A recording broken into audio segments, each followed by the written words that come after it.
66 million years ago, Earth was a paradise for giants. Dinosaurs, the undisputed rulers of the Mesozoic era, roamed every corner of the planet. From the thunderous Tyrannosaurus rex in North America to the long-necked Argentinosaurus in South America, their forms were as varied as the ecosystems they ruled.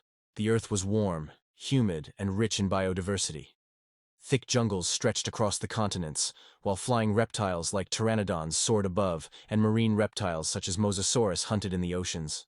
Birds had just begun to evolve from smaller feathered dinosaurs, but it was the reptiles who dominated. Mammals existed, but they were tiny, nocturnal, and largely insignificant in a world shaped for giants. This was the Cretaceous period, a time of vibrant life, of creatures that had evolved and diversified over 150 million years. But something was about to change. The age of the dinosaurs was on a countdown, and not even the mightiest T-Rex could stop what was coming. It began in space. Far beyond Earth, in the asteroid belt between Mars and Jupiter, a massive rock had been knocked out of its orbit, possibly by a collision or gravitational nudge from a passing object. This rock was about 10 to 15 kilometers wide, bigger than Mount Everest, and it was hurtling toward Earth at over 20 kilometers per second. On a seemingly ordinary day, as dinosaurs hunted, grazed, and basked in the sun, a fireball brighter than the sun streaked across the sky. Moments later, it slammed into the shallow sea near what is now the Yucatan Peninsula in Mexico. The impact was cataclysmic. The energy released was equivalent to 10 billion Hiroshima bombs. The asteroid punched a hole in the Earth's crust, creating a crater more than 180 kilometers wide, now known as the Chicxulub crater. Instantly, everything within hundreds of kilometers was vaporized. Forests ignited into flames. A tsunami towering hundreds of meters high radiated outward from the impact site. But that was just the beginning. The immediate devastation was horrific, but it was the aftermath that truly ended the dinosaurs. The impact kicked up trillions of tons of dust, soot, and sulfur aerosols into the atmosphere. These particles spread across the globe, blocking sunlight. Day turned to night. Temperatures plummeted. Photosynthesis in plants halted. For months, if not years, the Earth was plunged into a nuclear winter. The food chain collapsed. First the plants died, then the herbivores, and finally the carnivores. Dinosaurs starved, froze, and perished in massive numbers.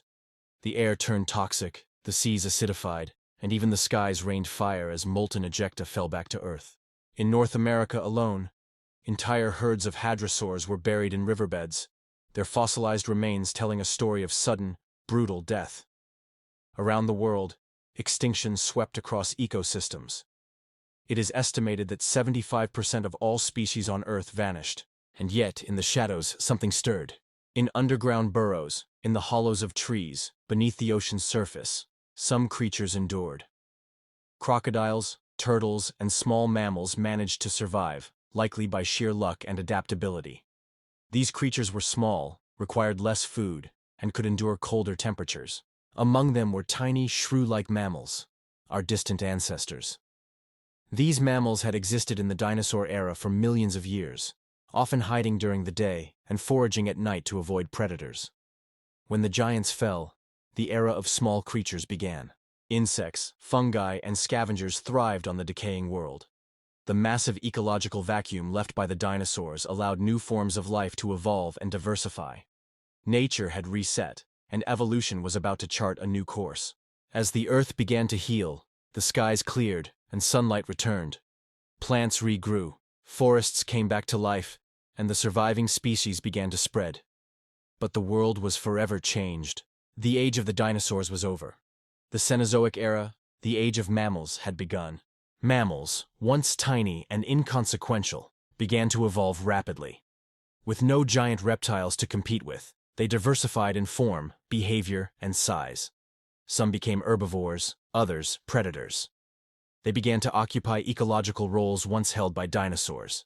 Within just a few million years, strange new creatures roamed the Earth. Early horses the size of dogs, flightless birds taller than men, and giant rhinoceros-like mammals. The stage was set for the most important evolutionary story in Earth's history, the rise of primates and ultimately, humans. In the silence left behind by the fallen giants, Earth became a world reborn. The great predators were gone. The towering herbivores had vanished, and in their place, small, adaptable mammals emerged from their hiding places, blinking at a sun that had finally returned. The Cenozoic era had begun, and with it came one of the greatest explosions of evolution the world had ever seen. From the shrew-like survivors of the asteroid apocalypse emerged a staggering variety of forms. Some would eventually swim like whales, others would fly like bats, and a rare few would walk upright and wonder where they came from. But this was not a fast process. Evolution never rushes. It took tens of millions of years of experimentation, failure, and adaptation. And among all the mammals that rose and fell, one group would ultimately change everything: the primates. Around 60 million years ago, in the dense flowering forests that had regrown after the extinction event, a new kind of mammal appeared. They were small, arboreal, and highly intelligent. These were the early primates. These creatures had forward-facing eyes for better depth perception, essential for life in trees, grasping hands and feet with nails instead of claws, larger brains relative to body size, social behavior, and playfulness. They thrived in the treetops, jumping, climbing, and foraging among the branches. Their brains evolved rapidly, allowing them to learn, remember, and adapt. And over millions of years, primates diversified into many forms, some of which you would not recognize as your cousins, but others that were starting to resemble the ancestors of monkeys, apes, and humans. Fast forward to 10 million years ago. Earth's climate was shifting. Forests were shrinking, giving way to open grasslands and savannas, especially in East Africa. The changing environment posed a massive challenge and opportunity for the primates living there. Some adapted to the trees, but others began to experiment with something revolutionary: walking on two legs. Bipedalism freed their hands for carrying food, using tools, and even holding their young. It also allowed them to see above tall grasses and move more efficiently across open terrain. This was not yet Homo sapiens, but the earliest hominins, our direct ancestors. Fossil discoveries such as Sahelanthropus chidensis 7 million years ago, Ororhyntuganensis 6 million years ago, and Ardipithecus ramidus 4.4 million years ago all show early evidence of upright walking mixed with tree-climbing behavior. Evolution was testing new paths. Around 2.5 million years ago in the Great Rift Valley of Africa, a significant evolutionary leap occurred. A new hominin appeared: Homo habilis, handyman. This species marks the official start of the Homo genus. What set them apart? They had larger brains than earlier hominins. They made stone tools, sharp flakes, and hand axes. They were omnivores, scavenging meat and bone marrow from carcasses. These abilities allowed Homo habilis to survive in a challenging, unpredictable environment. Intelligence and adaptability had become evolution's greatest weapons. Soon after came Homo erectus, a taller, more robust species that mastered fire, built shelters, and even migrated out of Africa into Asia and Europe. Homo erectus walked the earth for nearly 2 million years, longer than any human species in history. The control of fire was perhaps one of the most important breakthroughs in human history. It allowed early humans to cook food, making it easier to digest, stay warm in cold climates, keep predators away at night, bond socially around a hearth. At the same time, tool-making became more sophisticated. Flint knives, spears, scrapers, all gave humans an edge in hunting and survival. But another evolution was happening quietly: human emotions. Fossil evidence shows early hominins began caring for their sick and elderly, burying the dead, and living in tight-knit social groups. They were not just animals of instinct. They were beginning to think, feel, remember. The seeds of art, culture, and language were being sown. The road to modern humans was not straight. Many human-like species evolved, lived for thousands of years, and then vanished. Some of them include Homo heidelbergensis, strong hunters, believed to be ancestors of both Neanderthals and Homo sapiens. Homo floresiensis, tiny humans nicknamed hobbits, found on the Indonesian island of Flores. Homo naledi, Denisovans, and others whose stories are only just being discovered. Evolution was not working toward a single end. It was branching, trying new forms, some of which survived, and some that did not. Then, around 300,000 years ago in Africa, a new species emerged: us. About 300,000 years ago, in what is now Eastern and Southern Africa, something extraordinary happened. A new species evolved. similar in body to previous hominins, but with a dramatically larger brain, flatter face, and smarter mind. This species was Homo sapiens, which means wise human. They didn't dominate the world immediately. In fact, they were just one of several intelligent hominins alive at the time. But something set them apart. They had more than just tools and fire. They had imagination. They could cooperate in larger groups, form tribes, share stories, dream of gods, paint pictures of animals they hunted, and imagine things that didn't yet exist. That spark of creativity would change everything. For tens of thousands of years, early Homo sapiens lived and evolved in Africa, hunting animals, gathering wild fruit, and building complex social systems. Then, about 60,000, 70,000 years ago, a small group of them did something bold. They left Africa. This migration may have been triggered by drought, climate shifts, or simply curiosity. Whatever the reason, Homo sapiens began to spread into the Middle East, then into Europe, where they met Neanderthals, into Asia, following rivers and coastlines, eventually reaching Australia around 50,000 years ago, and finally the Americas, likely via a land bridge in modern-day Alaska about 15,000 years ago. This incredible journey across continents took thousands of years. Along the way, Homo sapiens encountered many challenges: glaciers, deserts, predators. But their intelligence, adaptability, and social unity helped them survive. And sometimes, they met other human species, like the Neanderthals and Denisovans. Genetic evidence shows that instead of killing them all, Homo sapiens interbred with them. Today, many people carry small amounts of Neanderthal or Denisovan DNA. We are a blend of many ancient stories. As humans spread across the globe, something remarkable began to bloom: culture. In caves in Europe and Africa, our ancestors painted magnificent murals of animals and symbols. In Indonesia, they left handprints on cave walls, marking their presence, saying, "I was here." They carved statues, wore jewelry, played flutes made from bones, and buried their dead with flowers, tools, or beads. These were not simple acts of survival.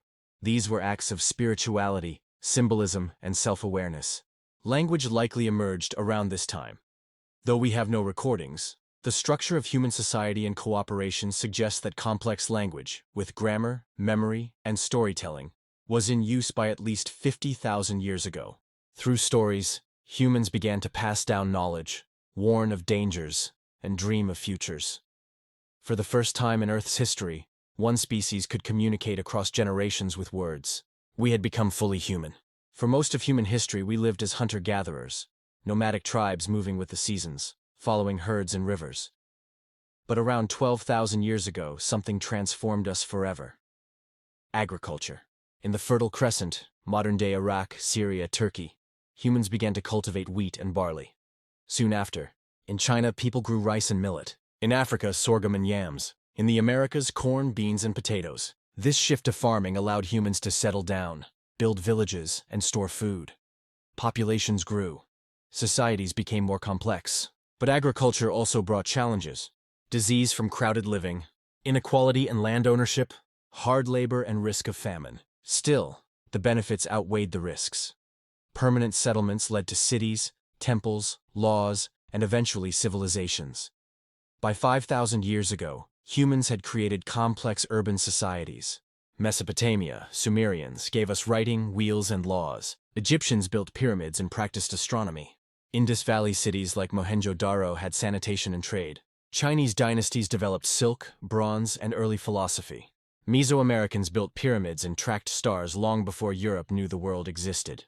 These civilizations created governments, religions, writing systems, and economies. They recorded time, mapped the stars, and debated philosophy. Humanity had gone from hunter to farmer, and now to architect of empires. With cities came competition for land, resources, and power. War became part of human history. Armies formed. Empires expanded. But alongside war came philosophy, faith, and exploration. Religions emerged: Zoroastrianism, Hinduism, Judaism, Buddhism, Christianity, and Islam, each shaping billions of lives. These belief systems guided morals, inspired art, and brought people together in community and ritual. Trade routes, like the Silk Road, connected China to Rome. Ideas traveled. So did inventions like the compass, paper, gunpowder, and mathematics. By the 1400s, humans began sailing the world. Explorers crossed oceans, maps were redrawn, and cultures once isolated were brought into contact, for better or worse. It was a time of wonder, conquest, and transformation. In the last 500 years, human understanding has grown faster than in all previous history combined. The scientific revolution ushered in new ways of thinking. Copernicus and Galileo showed Earth revolved around the sun. Newton explained gravity. Darwin revealed evolution. Pasteur discovered germs. Einstein reimagined space and time. Inventions changed everything. Steam engines, electricity, telephones, computers. By the 20th century, humans had split atoms, landed on the moon, and connected billions of people through the internet. We could communicate instantly, cure diseases, and manipulate nature. From caves to skyscrapers, our journey had spanned less than 300,000 years, but it had reshaped the world. Now, in the 21st century, we live in an age both magnificent and dangerous. We have mapped the human genome and launched telescopes deep into space. Artificial intelligence, renewable energy, and global cooperation promise a brighter future. But we also face challenges: climate change, resource depletion, war and inequality, the threat of nuclear weapons, and ecological collapse. Never before has one species held so much power over Earth. The same intelligence that helped us survive now asks, will we thrive or destroy ourselves? The story of humanity is far from over. We are still writing it. From a cosmic point of view, humans are newborns. If Earth's history were compressed into a single day, dinosaurs ruled from 10 a.m. to 11:40 p.m. Humans arrived in the last 2 seconds before midnight. And yet, in those 2 seconds, we've explored the stars, unlocked atoms, written symphonies and poetry, painted, prayed, built and dreamed. We are stardust, given consciousness. The universe, for a brief moment, has looked back on itself, through human eyes. The question isn't just, where did humans come from? It's, where will we go from here?